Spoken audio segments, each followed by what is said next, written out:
Halo, selamat datang.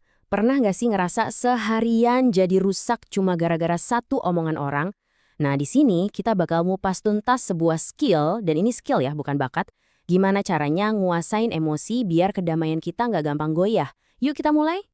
Kayaknya udah nggak asing lagi ya. Lagi enak-enak jalanin hari, tiba-tiba satu komentar atau satu chat singkat bisa ngerusak semuanya.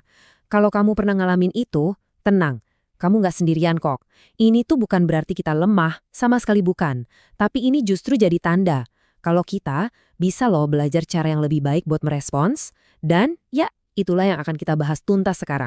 Nah, kutipan ini nih, ini intinya. Kekuatan sejati adalah ketika Anda merasakan segalanya tetapi tidak bereaksi terhadap apapun. Maksudnya apa? Kekuatan sejati itu bukan berarti jadi robot tanpa perasaan atau menekan emosi. Justru kebalikannya, kamu ngerasain semuanya, marah, kecewa, sakit hati. Tapi kamu nggak biarin perasaan itu yang nyetir tindakanmu. Kamu yang tetap pegang kendali. Oke, bagian pertama, yuk kita kenalin dulu apa sih yang jadi musuh kita di sini, yaitu jebakan reaktivitas.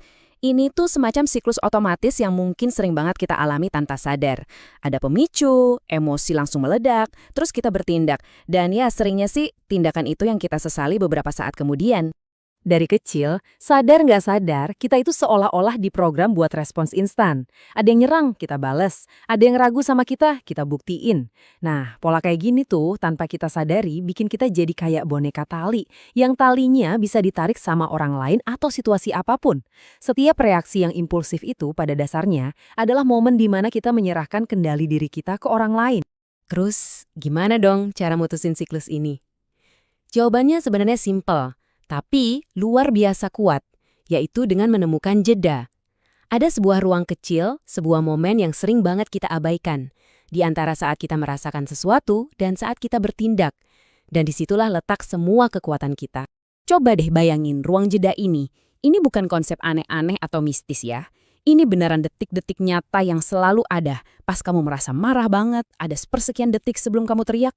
Pas kamu merasa tersinggung, ada jeda sebelum kamu ngetik balasan yang pedas. Kekuatan kita yang sebenarnya itu adanya di dalam jeda singkat itu. Disitulah kita bisa memilih. Nah, di dalam ruang jeda tadi, kita punya dua pilihan. Bereaksi secara emosional, itu ibaratnya kita nyalain autopilot dan ngebiarin badai yang ngambil alih kemudi. Kacau kan? Sebaliknya, merespons dengan sadar itu artinya kita jadi pilot yang handal. Kita tetap ngerasain guncangannya, turbulensinya, tapi kita yang pegang kendali penuh atas arah pesawat.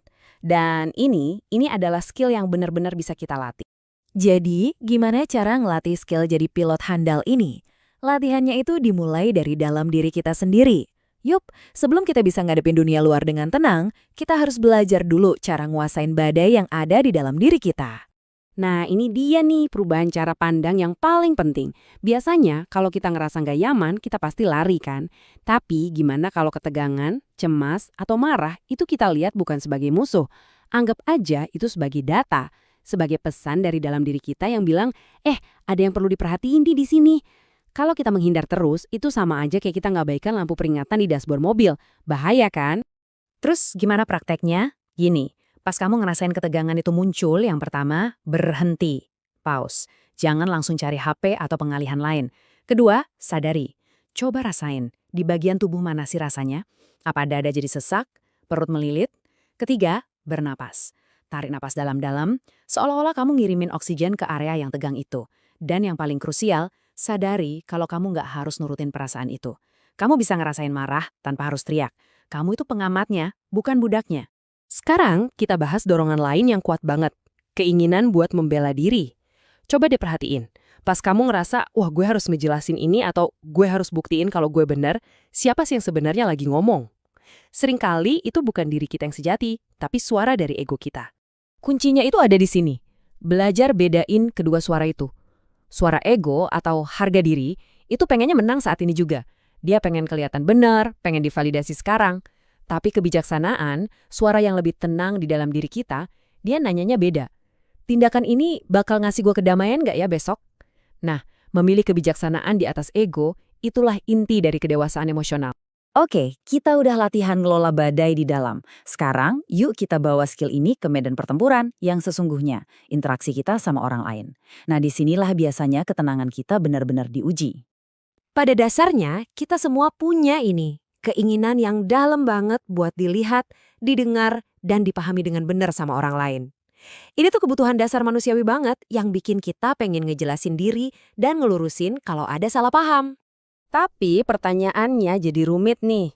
Gimana kalau kamu berhadapan sama orang yang sengaja atau berkomitmen buat salah paham sama kamu?